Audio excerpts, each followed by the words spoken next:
Hello!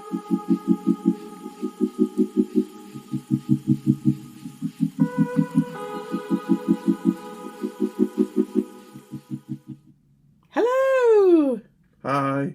Welcome back to the Darkwave Wargaming channel. Why is it every time I say that to myself, it's okay, and try and say out loud Darkwave Wargaming, and it sounds like a tongue twister? It does sound a bit like Yes, yeah. There's a challenge for you. Have a few drinks and try and say Darkwave Wargaming 3 times. Yeah.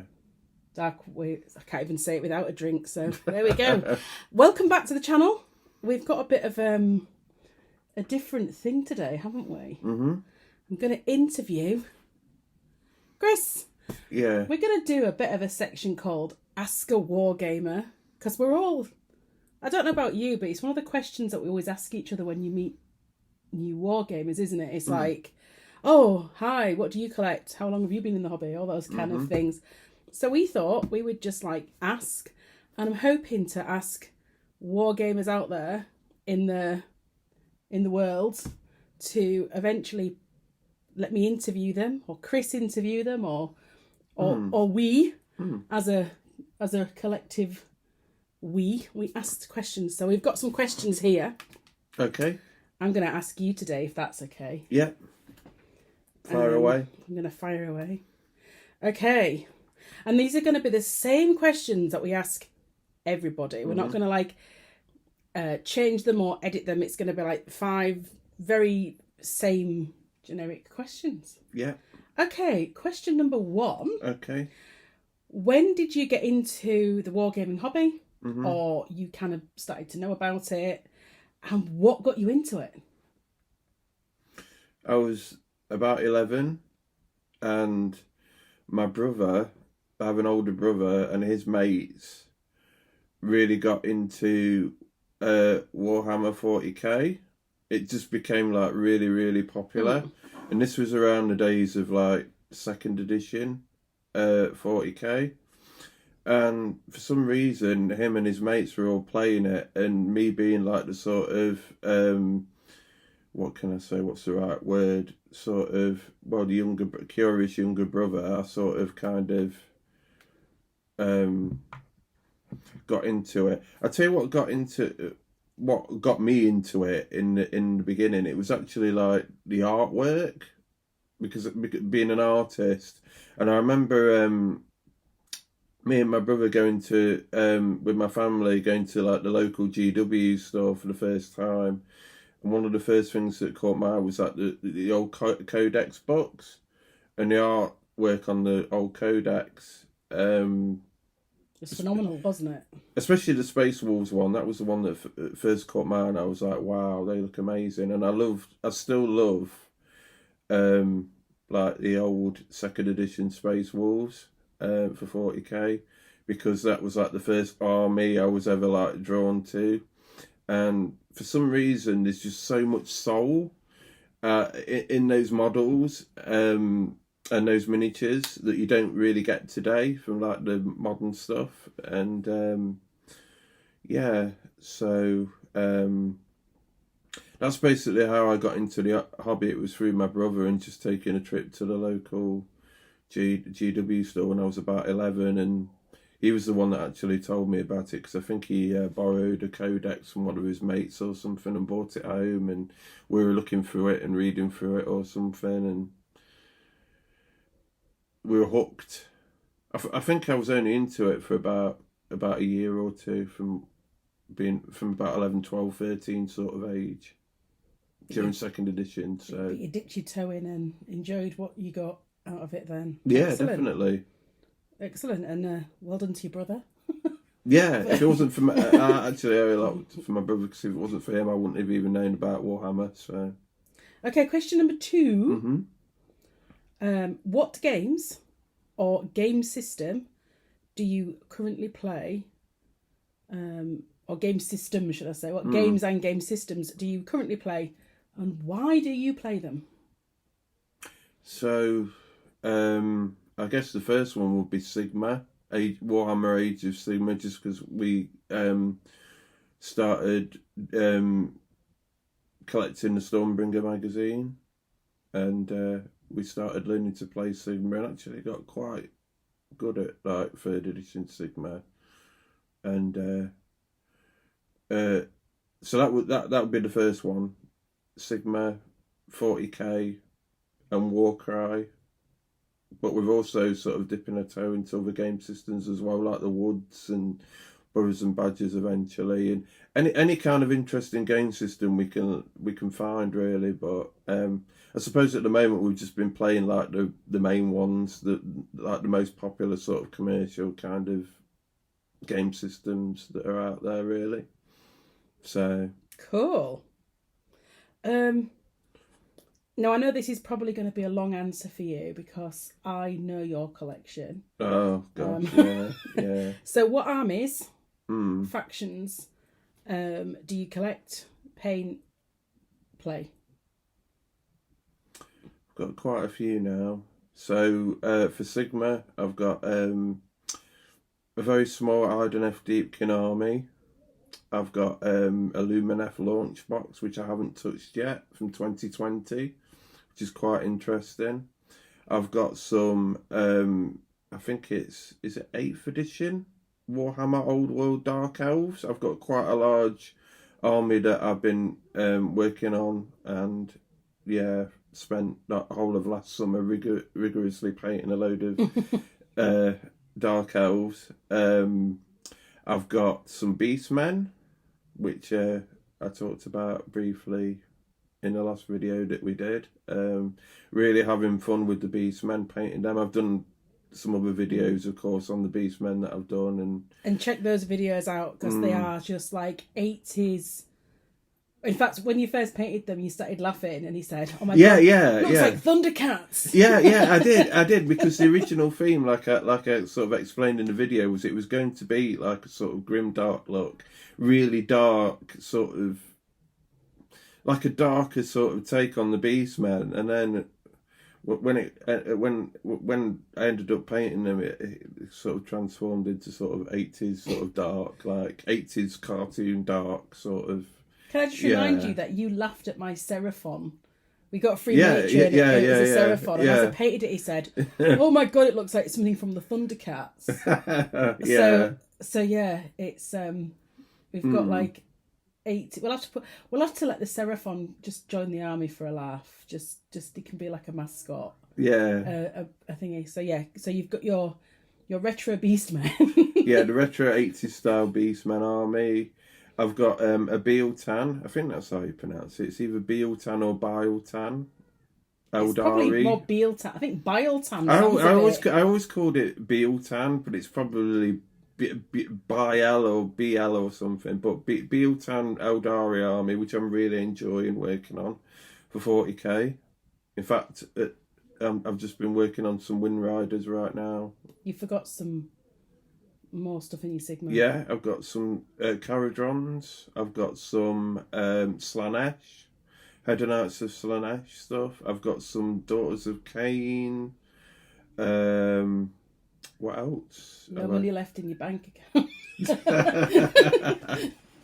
Yeah.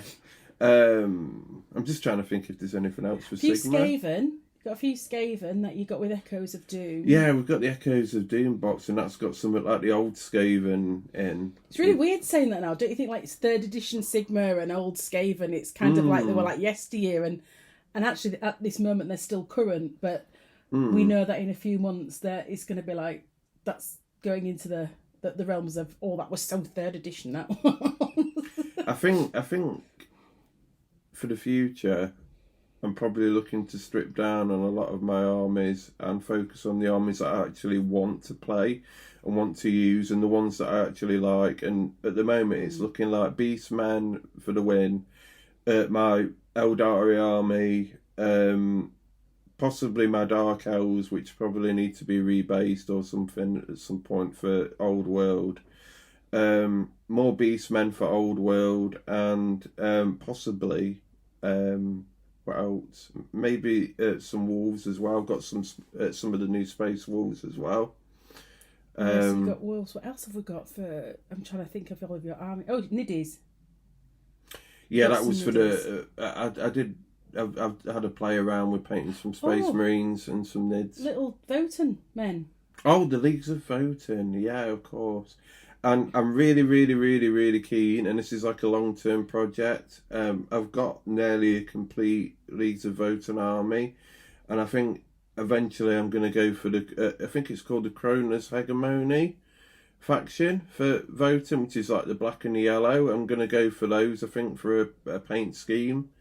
But yeah, I think long term it's probably going to be voting, Eldari, Beastmen, and whatever else I end up getting into. But we'll wait and see. You've got a Woods warband as well, haven't you? Yeah, my little leprechaun cow, which I should be painting and assembling soon. Possibly, my goal is probably either end of next month through to the beginning of June for that. I'm thinking, because at the moment I'm working on my Eldari and gradually ploughing through everything that I'm doing. So yeah, I'm just got in my head now. So leprechauns. Every time we talk about leprechauns, we think of Wayne's World. We do. It's the leprechaun. Stop it, Mr. Leprechaun. Yeah, we just end up doing that a lot, don't we? Yeah. Are we ever serious? No. No, it's okay. I like it. Okay. I'm sure there is probably an army or a faction that we've forgotten somewhere down that line, but probably, yeah. It will probably be in a future video somewhere. Okay, what is your favourite thing about the hobby? I like the painting. Because it's relaxing, it's therapeutic, and being an artist, it's creative. It's certainly not the building, but the painting I love. And I really like skirmish games. Smaller, sort of free roam type games. But then I can't really say about like rank and flank because I've never really played a rank and flank game as of yet, so I don't really know whether or not that will be my thing or not. But I think the smaller skirmish games I've really enjoyed because my short-term memory isn't the best, and sometimes it's really easy to lose track of the rules or lose track of the turns and stuff like that. And I think with some of the smaller skirmish games, it's just a lot less information to process. So, yeah, I hope that answers that question for you. So, yeah, and I know you do like your painting. You paint. Oh, I love painting. I try to do at least when I can, even if it's just a little bit of painting a day. Well, you're an artist as well, so I presume that you just enjoy the painting because it's part of the artistic process. Mm-hmm. Right, number 5, and you'd be pleased to know this is the last question you're going to get. Okay. What games or models would you like to buy? And is there anything that is coming up that you're excited about? I'm excited about the Beastmen Brayherds for Old World. Definitely going to try and get my hands on some of that. In fact, we actually got the Forces of Fantasy book, didn't we, today? Yes, and we were looking through that, and I'm quite sold on Old World. I'm thinking at the moment that looks fun for the future, like a future sort of project type thing. And yeah, I know that we're both excited about the Old World, aren't we? Definitely. Really? I know you've dabbled in like the old World. Because I'm an old woman. Back in the day. I need Old World for old fart here. So. Wow, you're not old at all. I feel it. My body feels it. My brain still thinks it's 20. What? In fact, it's still. It's 50. Only a number. Age is only a number. I mean. Yeah, it is. But yeah. Yeah, Old World is definitely something we're excited about. Yeah. I don't know about the new Sigma though. What that's going to be like. Yeah. Can't really say until it comes out and stuff. I'm definitely not going to be stubborn. I'm definitely going to... I'll try anything once and I'll give it a go and see what I feel. We're a bit disappointed, and we the last thing I want to do is get political on this channel and start going blah, blah, blah about certain game things, but I think it was a bit... the entire Beastman, like, leaving Sigma was... It's a bit annoying because I've just got a piece of Chaos Army and you now... just really found them, but there's obviously a reason for it. For fantasy, Beastmen are like number one for me. That I've found they're like so much fun to just you know. Not really had a chance to play them yet, but they look really fun to play. But as far as everything else, they've just been a blast to work on, and they've just been amazing. But yeah, I don't like the fact that they've got rid of the Beastmen for Sigma. That's a bit pants, really. Some things had to... I'm actually, though, you know, they're coming into the old world. I actually feel sorry for the Stormcast Eternal players who literally have that, like, bless them. It was a bit of a... I could have been nasty and said I don't, because I'm not really a big fan of Stormcast, but... If all of a sudden I come on tomorrow and then we've lost some subscribers... No, we love Stormcast. Stormcast are great, yeah. No, we don't play Stormcast ourselves. Yeah. But it was a bit sad to see that. Well, for anybody who invests, we know how much people invest in this hobby, and we're not just talking financial. We're talking that you really get to know your lore, you get to know your characters, you really get excited, don't you, about a model? You do. And then all of a sudden, that's going to be now in the Legends pile. It's like, oh. But I think with Beastmen, you can still play them for another year. Yeah, well, at least you know that all of your sculpts are going to Old Worlds. So there is like an entire... Whereas these poor Stormcast are kind of being written out. They're kind of like, you've done your bit. Now, I think it was because those specific models were made for that campaign or that specific narrative. We don't know, and we kind of do know, but we're not going to say. Well, every company has to do its thing, but it's opened up potential opportunities for other systems that are... It has. So as well, and actually, 4th edition, what they've released so far looks quite exciting. I like the fact that things are colour coded, so you can kind of see which phase is like which. So you know that if it's that phase, and you look at the colour code, you can do those like abilities in that. Yeah. Which might make it easier for... it's making it more accessible. It's got definitely accessibility, because not everybody... If some things are written down on a paper, like if you're, I don't know, you've got some issues looking at things and they all just jump out at you and it's too much information, at least you can like just jump in that block. Yeah, so that's the problem issue I have sometimes. I get overly bombarded with information and stuff. But, yeah. I think there's a lot of potential for the future, which is really positive. Yeah. As far as this, you know, I mean, we've been doing this now just under a year, and yeah, it's been an interesting journey, and really looking forward to seeing what's coming up in the future and where our wargaming journey is going to go, and also talking to other people about their wargaming journeys too. And it's a nice community, isn't it? Nice community. Anyway, thank you so much for allowing us to into your little lives with our little questions and answers. Thank you, Chris, for answering those questions. Yeah, you're welcome. Very welcome. And we will hopefully see you very, very soon with whatever we do next. I think I'm getting interrogated next. Yeah, I think that's a good idea. I think Helen is going to be next in the hot seat. She's going to be interviewed by me, so watch this space. We will see you soon.